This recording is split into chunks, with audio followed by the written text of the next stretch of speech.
नंदिनी 35 साल की हैं, दिल्ली की रहने वाली हैं। वो खुद को बहुत लकी मानती थी क्योंकि उन्हें कभी भी पीरियड से जुड़ी कोई भी प्रॉब्लम नहीं हुई। वो अपनी उन दोस्तों की बातें सुनती थी जिन्हें पीसीओएस, पीसीओडी या फिर एंडोमेट्रियोसिस जैसी हेल्थ प्रॉब्लम्स थी। इनके कारण किसी किसी को तो 3-3, 4-4 महीनों तक पीरियड्स नहीं होते थे। बहुत हैवी ब्लीडिंग होती थी। पीरियड्स के दौरान बर्दाश्त से ज्यादा दर्द होता था। पर पिछले 1 साल पहले तक उन्हें कभी भी ऐसी कोई दिक्कत नहीं हुई। नंदिनी की टेंशन तब शुरू हुई जब उन्हें महीने में 3-3 बार पीरियड्स होना शुरू हो गए। हेवी ब्लीडिंग होने लगी, पीरियड्स लंबे समय तक चलने लगे, बहुत ज्यादा दर्द होता था और ये हाल फिलहाल में शुरू हुआ। नंदिनी ने डॉक्टर को दिखाया, उनका अल्ट्रासाउंड हुआ, पता चला उन्हें फाइब्रॉइड्स हैं। फाइब्रॉइड्स यानी एक तरह का ट्यूमर। नंदिनी को डर था कि कहीं इन ट्यूमर के कारण उन्हें कैंसर ना हो जाए, पर डॉक्टर ने उन्हें इस बात का आश्वासन दिया कि ये कैंसर वाला ट्यूमर नहीं है। फाइब्रॉइड महिलाओं में होने वाली बहुत ही आम दिक्कत है। फिलहाल दवाइयों की मदद से उनका इलाज चल रहा है। नंदिनी चाहती है कि हम फाइब्रॉइड पर एक एपिसोड बनाएं। ये क्या होता है, क्यों होता है, इनका इलाज क्या है, इनका हेल्थ रिस्क क्या है, ये सारी जानकारी डॉक्टर्स से पूछकर लोगों को दें। तो सबसे पहले समझ लेते हैं कि फाइब्रॉइड्स होते क्या है। आज हम बात कर रहे हैं स्त्रियों में पाए जाने वाली सबसे कॉमन प्रॉब्लम, वो है फाइब्रॉइड्स यानी रसौलियाँ। अब ये रसौलियाँ क्या हैं, इस बारे में हम जानते हैं। ये छोटे छोटे रसौलियाँ या मांस के छोटे छोटे गोले जो कि हमारे बच्चेदानी में पाए जाते हैं, आमतौर पर ये कैंसरस नहीं होते, इनमें ज़्यादा घबराने की बात नहीं है। 80% लोगों में ये रसौलियाँ मिल जाती हैं।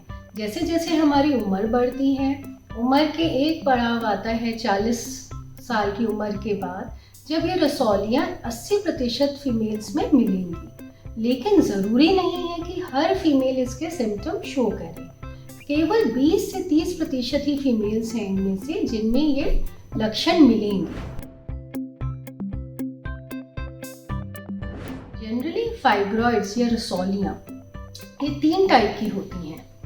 जैसे ये हमारा गर्भाशय है, इसमें हम देखते हैं कि हमारा जो अंदर की तरफ अगर रसौली ये फेस करेगी तो इसको हम सब म्यूकोजल फाइब्रॉइड कहते हैं। इस टाइप के फाइब्रॉइड में आमतौर पर ब्लीडिंग बढ़ जाती है या खून का रिसाव महीने के टाइम पर ज़्यादा होता है। बाकी 2 रसौलियाँ या तो हमारे इस बच्चेदानी की जो मसल लेयर है उसमें मिलती है, जिसको हम इंट्राम्यूरल फाइब्रॉइड कहते हैं, या फिर ऊपर की तरफ, जैसे हम देखेंगे ये बाहर की तरफ है, तो इस फाइब्रॉइड को हम सबस्यूरोजल फाइब्रॉइड कहते हैं। अब ये तीनों टाइप के फाइब्रॉइड की अलग अलग सिम्टम हैं। अगर अंदर की तरफ होती है तो ब्लीडिंग ज़्यादा होती है। बाकी के दोनों फाइब्रॉइड जनरली ब्लीडिंग पैटर्न में ज़्यादा कुछ चेंज नहीं लाते, लेकिन हाँ, अगर इनका साइज ज़्यादा बड़ा होता है तो प्रेशर सिम्टम्स आने लगते हैं। प्रेशर सिम्टम से हमारा मतलब होता है जब इसका साइज बहुत बड़ा है तो ये या तो हमारे पेशाब की थैली पर प्रेशर डालता है, जिससे कि यूरिन की फ्रीक्वेंसी या पेशाब जाने की जो फ्रीक्वेंसी है वो आमतौर पर थोड़ी बढ़ जाती है, या फिर ये पीछे की तरफ हमारी जो आते हैं उन पे अगर प्रेशर करता है तो हमको ऐसा लगने लगता है कि कुछ भारीपन है पेट में या पेट थोड़ा फूला फूला है।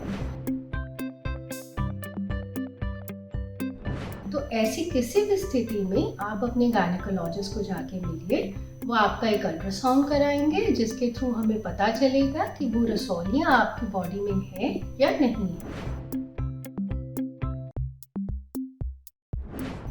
तो मोस्ट ऑफ द टाइम, ज़्यादातर अगर हम देखें तो ये रसौलियाँ बिनाइन होती हैं, मतलब इसका कैंसर से रिलेशन ज़्यादा नहीं है। केवल 0.1% रसौलियाँ हैं जो आगे जाके कैंसर में तब्दील हो सकती हैं। ज़्यादातर तौर पर ये बिना किसी कैंसर के रिस्क पे रहेंगी। लेकिन हाँ, अगर ये हमारी बॉडी में ब्लीडिंग ज़्यादा करती हैं और हम उस वजह से अनीमिया के शिकार हो जाते हैं, तो ऐसे में अच्छा रहता है कि हम इसका इलाज करा के इन रसौलियों को हटा दें अपने शरीर से। इसमें मेडिसिन या सर्जरी ये सबसे ज़्यादा लोगों को कंफ्यूज करता है कि हम क्या करें। कि अब अगर ये रसौलियाँ आ गई हैं तो डॉक्टर से पहला क्वेश्चन यही होता है कि हम इसका मेडिसिन से ट्रीटमेंट करें या सर्जरी चाहिए। आमतौर पर मेडिसिन केवल टाइम अगर आपको अभी नहीं करा सकते किसी कारणवश, या आपको प्रोलॉन्ग करना है कि आपको और कोई प्रॉब्लम हेल्थ की चल रही है और अभी आप ये फाइब्रॉइड का ट्रीटमेंट नहीं करा सकते, तो मेडिसिन उस टाइम में हम यूज़ करते हैं ताकि हम थोड़ा सा आपके ट्रीटमेंट को खिसका सकें। या फिर जैसे कि हम जानते हैं कि ये फाइब्रॉइड जो है मोस्टली हमारे हार्मोन्स पे डिपेंडेंट है, जो ईस्ट्रोजन और प्रोजेस्टेरॉन, ये 2 हार्मोन हमारे फीमेल शरीर में होते हैं जो इन फाइब्रॉइड का साइज बढ़ाते हैं। तो जब हमारा मीनोपॉज आता है या महीने बंद होने का समय आता है, उस समय ये फाइब्रॉइड अपने आप श्रिंक कर जाते हैं। तो अगर हम अपनी मीनोपॉज के आसपास हैं तो भी मेडिकल ट्रीटमेंट से हम कुछ टाइम के लिए इसे कवर करके और इसको मीनोपॉज तक पहुंचा देते हैं, तब ये अपने आप श्रिंक करके सिम्टम फ्री हो जाते हैं। लेकिन अगर आप यंग हैं, 40 इयर्स के आसपास हैं और आपको ये फाइब्रॉइड ज़्यादा परेशान करते हैं, तो सर्जरी इसका ऑप्शन है। इसमें हम दोनों तरह की सर्जरी कर सकते हैं।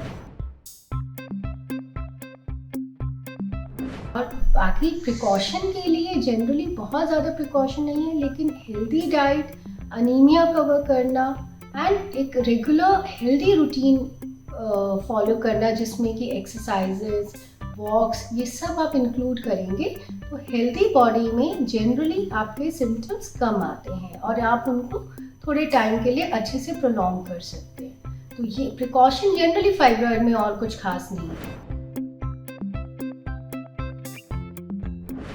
तो आमतौर पर जनरली फाइब्रॉइड का कोई कारण ऐसे मिला नहीं है, लेकिन जो हम देखते हैं कि जो फीमेल्स जो थोड़े मोटापा होता है या फिर जिन्होंने कभी बच्चे पैदा नहीं किए होते या जनरली ब्लैक रेस, इस तरह के जो हमारे वो हैं रेसेस हैं, इनमें फाइब्रॉइड्स जनरली थोड़े ज़्यादा कॉमन होते हैं। अगर आपकी मदर में है, आपको पीरियड्स जल्दी आ गए हैं, ये कुछ ऐसे वो हैं जो शायद हो सकते हैं फाइब्रॉइड के लिए, लेकिन इनका कोई अभी तक कोई ठोस प्रमाण नहीं मिला है कि ये होंगे।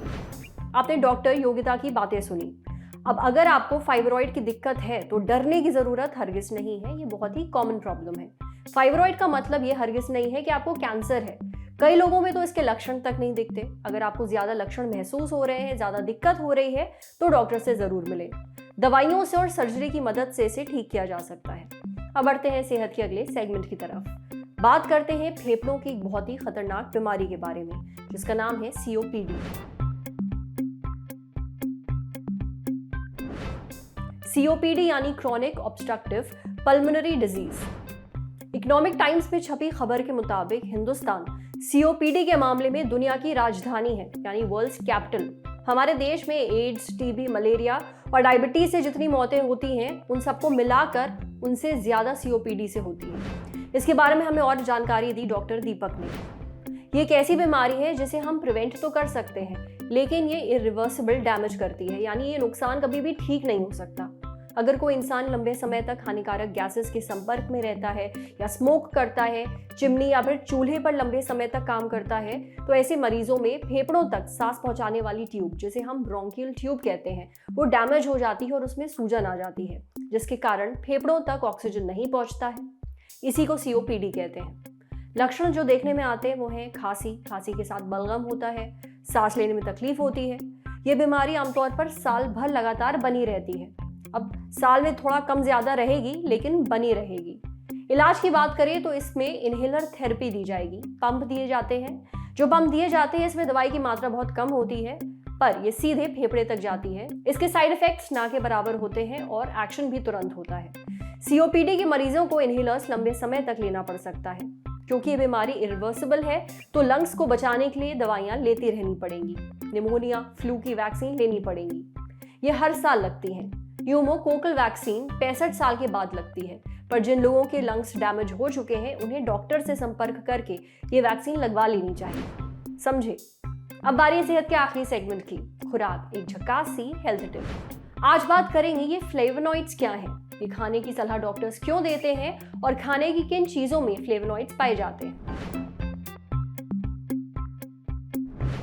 फ्लेवोनॉइड्स के बारे में डाइटिशियन श्रेया बताती हैं कि फ्लेवोनॉइड एक तरह के फाइटोकेमिकल यानी पौधों में पाए जाने वाले केमिकल्स होते हैं जो फ्री रेडिकल को दूर रखने में हमारे शरीर की मदद करते हैं। अब फ्री रेडिकल ऐसे अनस्टेबल यानी अस्थिर कण होते हैं जिनसे कोशिकाओं को नुकसान पहुंच सकता है, जिससे कोई भी बीमारी बढ़ने लगती है।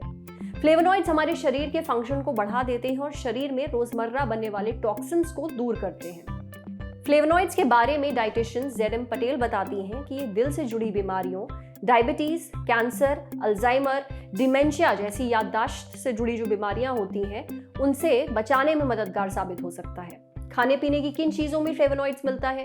डाइटिशियन श्रेया के मुताबिक फ्लेवोनॉइड्स फल और सब्जियों में बहुत ही आसानी से मिल जाता है। काली चाय, रेड वाइन, चॉकलेट या चॉकलेट से बनी हुई चीज़ें और डार्क कलर के फल और सब्जियां जैसे ब्लूबेरी, स्ट्रॉबेरीज, जितने भी बेरीज होते हैं, नींबू, संतरा, सेब, टमाटर, ग्रीन सलाद, ग्रीन प्याज, पालक, इन सारी चीज़ों में आपको फ्लेवोनॉइड मिलता है। आज सेहत पर इतना ही। अगर आप एक डॉक्टर हैं, हमसे कुछ शेयर करना चाहते हैं तो जो ईमेल आईडी इस वक्त आपको अपनी स्क्रीन पर दिख रही है उस पर हमें एक मेल भेज दीजिए।